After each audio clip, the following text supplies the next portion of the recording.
लगता है मन ये सोचने जीवन के हर एक मोड़ पे आधी आधी मिली सारी खुशी मुस्कुराए ही थे चुप हो गए। जिस घर में आंगन में रहूं उसकी भी होकर मैं ना हूं। कैसे कहूं किससे कहूं कि मैं इस घर की छोटी बहू। भाभी, आपका मंगलसूत्र। सॉरी आने में थोड़ी देर हो गई। अब इसका क्या करूं मैं? संभालो इसको। अब गलती पिछली बार हुई थी या अब की बार हो रही है, अब पता। बोलो ना, जब तक तुम घर नहीं आ जाती कैसे बहलाऊं खुद को? मेरी तस्वीरों से काम चला लीजिएगा। लाइए अंदर।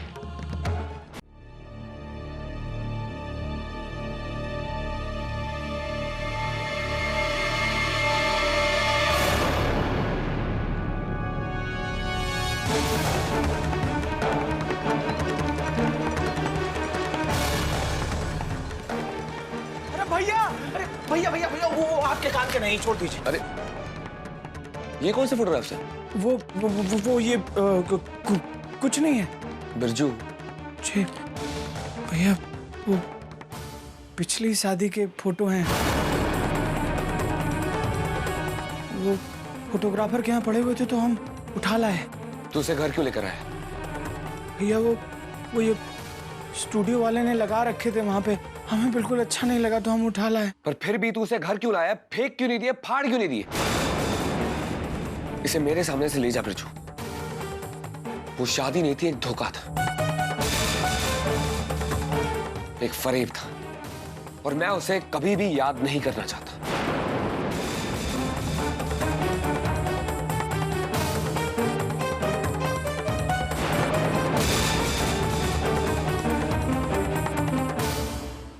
सुशील शर्मा जी का नाम लिखा? जी दादी माँ, लिख दिया। अरे बिरजू बेटा इधर आ जल्दी। जी दादी। ये सब कार्ड जरा फोल्ड कर। हाँ।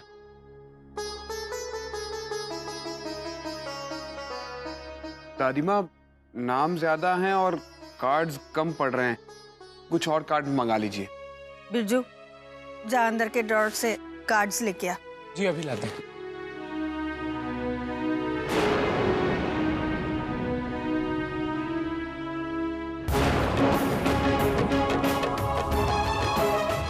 ये क्या रख के गया?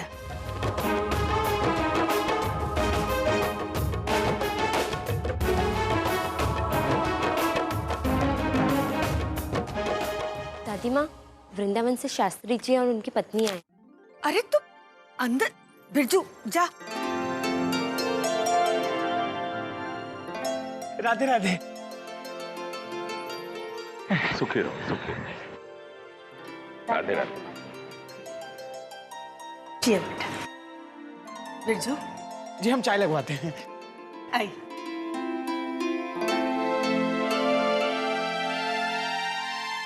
बैठी। जी। अगर हमें पता होता आप आने वाले हैं तो गाड़ी भिजवा देते। नहीं माँ जी, ये कार्य तो पिता को अपने सामर्थ्य अनुसार ही करना होता है। ऐसा क्या विशेष है? राधे राधे। निमंत्रण पत्र छपकर आ गए और परंपरा के अनुसार प्रथम निमंत्रण पत्र ठाकुर जी की सेवा में अर्पित किया जाता है एवं द्वितीय संभियों को भेंट किया जाता है।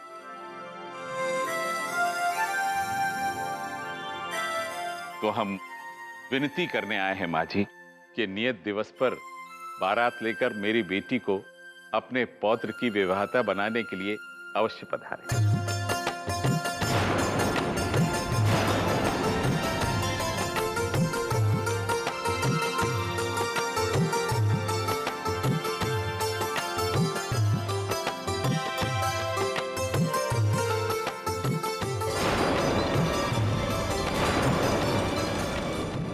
लीजिए। जी हाँ जी।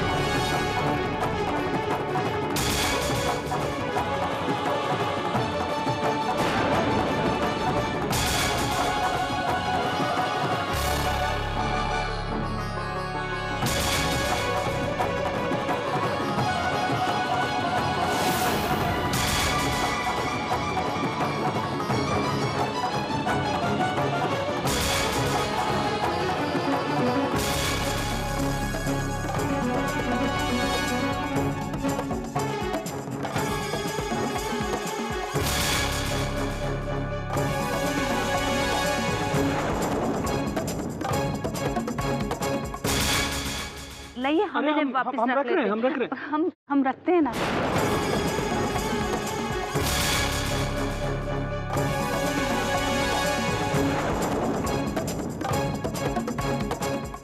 आप ही की बेटी की शादी की रख लीजिए।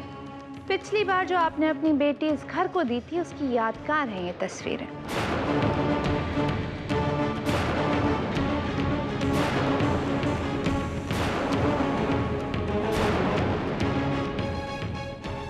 नहीं, हमें नहीं ले जाना। आप इन्हें फेंकवा दीजिए।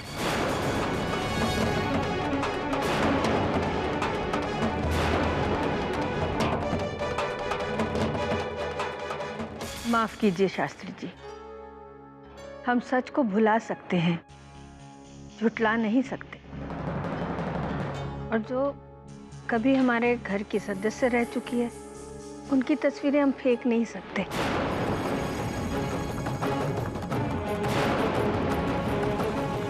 देवकी बेटा, ये तस्वीरें बिरजू को दे दो।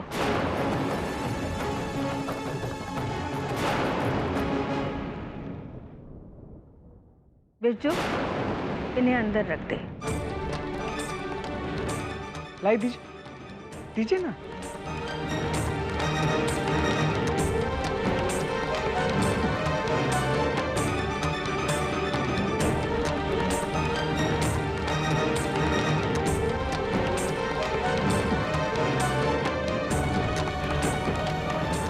माँ जी, अब आज्ञा दीजिए। वृंदावन पहुंचते पहुंचते रात्रि हो जाएगी। खेतू, राम सिंह से कहो कि गाड़ी निकाले, शास्त्री जी को वृंदावन छोड़ के आए। अरे नहीं माँ जी, इसकी आवश्यकता नहीं है।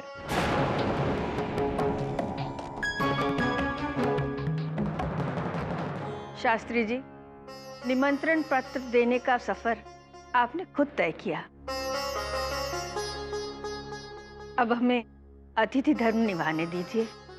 जैसी आपकी आज्ञा।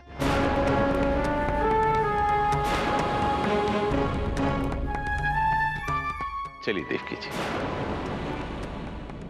आइए देवकी जी। बारात जिस समय निकले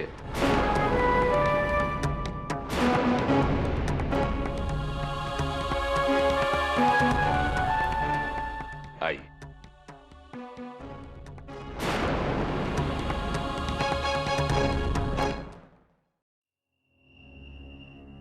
राधिका,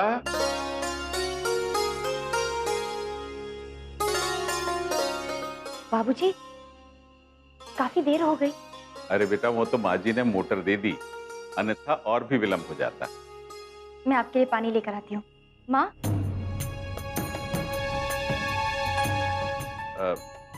हाँ बेटा, माँ के लिए जल लिया।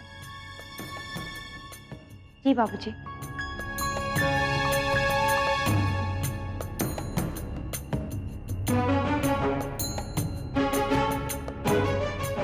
देवकी जी, ये सब कुछ निर्विघ्न संपन्न हो रहा है।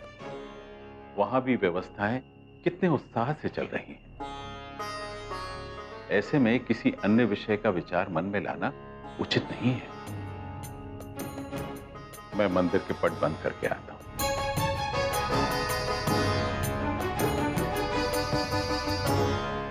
माँ, पानी।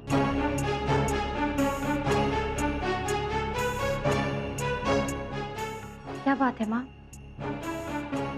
परेशान लग रहे हो? राधिका, तेरा जो ब्याह हुआ था ना बिटिया, उसकी तस्वीरों में एक तस्वीर ऐसी भी है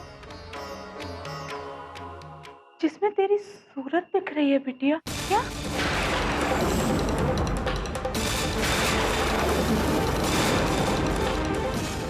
नहीं माँ, आपने शायद ठीक से मैंने बिल्कुल ठीक से देखा है बिटिया, अपनी आंखों से देखी है वो तस्वीर। मैं उसे वापस लाना चाह रही थी पर तेरे बाबूजी ने साफ मना कर दिया। अभी तक तो वो तस्वीर किसी ने भी नहीं देखी है, पर अगर देख भी तो क्या होगा बिटिया? होना का है?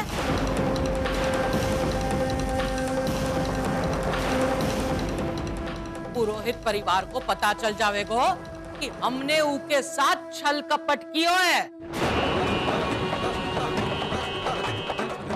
विशाखा के लौट के आवे के और उनको क्षमा करवे के सारे द्वार बंद हो जावेंगे। अम्मा जी, राधिका के ब्याह के दिन निकट आ रहे हैं और आप अब भी विशाखा के लौटने की बातें कर रही हैं। तू तो चुप कर बहुरिया, तोरे से तो इतनी सी भी बात संभली ना गई। तस्वीर छोड़ के आ गई हुआ, जेले भर की अकल ना है। ठीक है नहीं करती विशाखा की बात। लल्ला पे तो सब थू थू करेंगे। अरे वो को चालाक कहेंगे, धोखेबाज कहेंगे।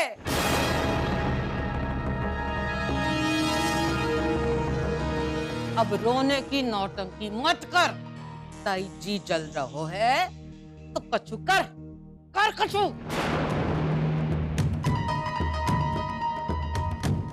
जाओ घर में और जाके तस्वीर लेके आ। ये आप क्या कह रही हैं अम्मा जी? राधिका विवाह से पहले वहां कैसे जा सकती है? अब तो जब तक राधिका विवाहिता होकर उस घर में नहीं पहुंच जाती, कुछ भी नहीं हो सकता। हम सिर्फ प्रार्थना कर सकते हैं, ठाकुर जी से मना सकते हैं कि उस तस्वीर पर किसी की दृष्टि ना पड़े।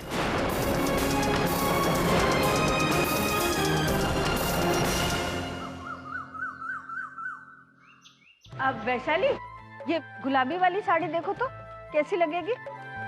अरे देख जरा इधर। मैं आपसे बात करता हूँ। पसंद कर तो। क्या साड़ियाँ पसंद करूँ? बावले, मैं तुझे साड़ियों के लिए बुलाऊंगी। क्या भरोसा आपका? ये देख, ये कुछ जगहों के ब्रोशर्स हैं, इन्हें देख ले, पसंद कर ले कहाँ जाना है शादी के बाद।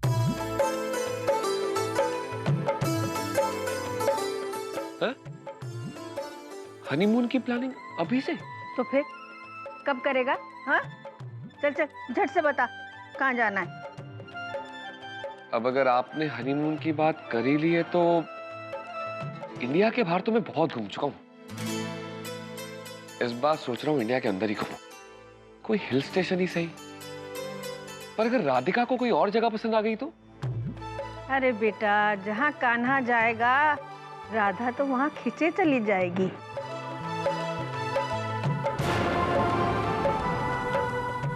फिर भी तुझे अगर उससे पूछना है तो पूछ ले। ठीक है दादी माँ, मैं पूछ लेता हूँ।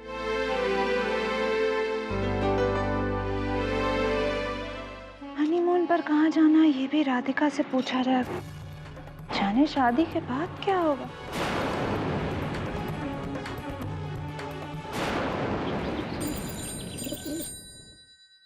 बिटिया जरा देख लेना किसका है। जी कपड़े लेके मैं कमरे में जा रही हूँ, तू वहीं आ जाना।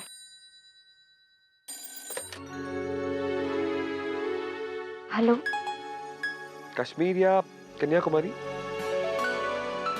कोई हिल स्टेशन या फिर कोई समुद्र वाली जगह? ऐसे अगर तुम कहो तो हम इंडिया के बाहर भी जा सकते हैं। ये सब क्या है? राधिका, मैं तुमसे ये पूछ रहा हूँ कि हम शादी के बाद कहाँ जाएंगे? शादी के बाद? अब देखो, घर वाले शादी से पहले की प्लानिंग कर रहे हैं, तो हम शादी के बाद की प्लानिंग कर लेते हैं ना, राइट? अब बोलो, कहाँ जाओगी? जहां आप लेकर चले। अरे पर तुम्हारी पसंद? आपकी पसंद ही मेरी पसंद है। कोई खास जगह तो होगी ना? आप साथ होंगे तो हर जगह खास होगी। कितने अच्छे से जानती है दादी माँ तुम्हें।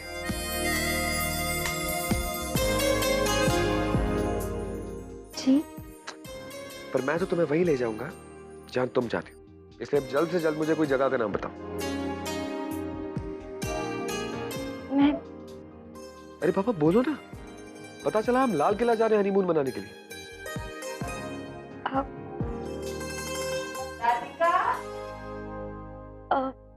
माँ बुला रही हैं।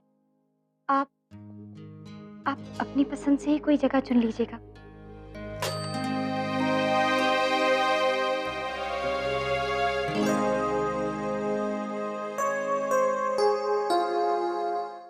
जी माँ। अरे बिटिया, ये कपड़े सिल कर आ गए, पहन के देख लेना नाप सही है या नहीं। कुछ ऊंच नीच होगी तो मैं अभी जाके ठीक करा दूंगी। माँ, मैं पहन लूंगी, मेरे माप का ही होगा। अरे बिटिया, तुझे तो सब कुछ ठीक लगता है। ये तेरे ब्याह के कपड़े हैं, नाप बिल्कुल सही होना चाहिए।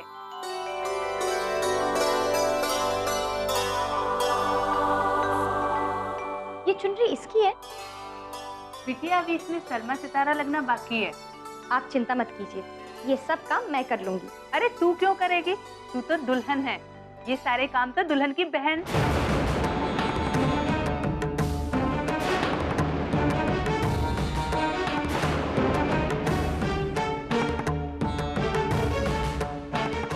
माँ, आपको विशाखा की बहुत याद आती है ना? माँ हूं ना बिटिया। एक पिता भले ही अपनी जीवित बेटी का तर्पण करते, पर माँ ने तो अपनी बच्ची को 9 महीने तक पेट में रखा होता है ना बिटिया। वो उसे कैसे भुला सकती है? मैं तेरे लिए बहुत खुश हूँ राधिका। तेरे कान्हा ने तेरे साथ न्याय किया है। पर बिटिया, मैं ये भी चाहती हूँ कि मेरी विशाखा मेरे पास लौट आए। मेरे कान्हा ने मेरे साथ न्याय किया है ना माँ, तो वो आपके साथ, एक माँ के साथ अन्याय कैसे होने दे सकते हैं? आप चिंता मत कीजिए, एक दिन सब ठीक हो जाएगा और शायद बाबूजी विशाखा को माफ कर दे।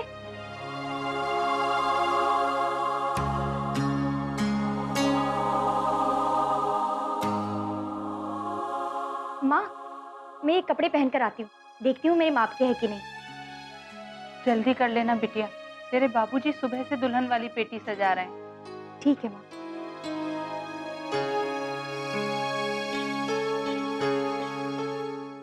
देवकी जी, आई।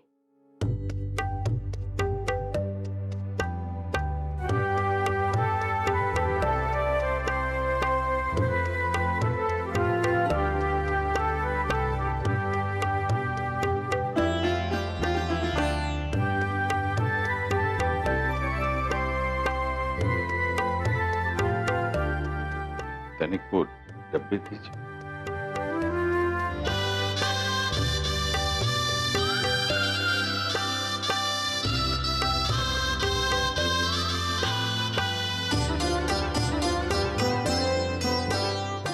ये मेरे लिए अमूल्य क्षण है देवकी जी। हर पिता के समान मैं भी अपनी बिटिया की पेटी व्यवस्थित कर रहा हूं, जो ससुराल लेकर जाएगी। इस पेटी में केवल सामान नहीं होता, अपितु मायके का स्नेह होता है। हर वो वस्तु होती है जिसकी उसे ससुराल में आवश्यकता पड़ सकती है। माँ, मैंने ये पहन के देख लिया है, मेरे ही माप का है। बाबूजी। तनिक रुको राधिका। जी बाबूजी। बेटा, ये तुम्हारी दुल्हन वाली बेटी है। इसमें मैंने सब कुछ रख दिया है जिनकी तुम्हें आवश्यकता पड़ सकती है। एक बार देख लो बेटा, कुछ छूट ना गया। और कुछ नहीं चाहिए बाबूजी, आपने सब कुछ दे दिया है। फिर भी एक बार देख लो बेटा।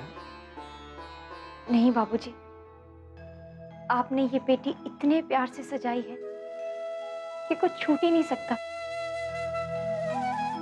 परंतु फिर भी बेटा, यदि कुछ स्मरण आ जाए तो निसंकोच कह देना।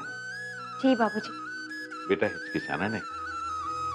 तुम जो भी कहोगी, जो भी तुम्हारी इच्छा होगी, मैं अवश्य पूर्ण करूंगा, वचन देता हूं।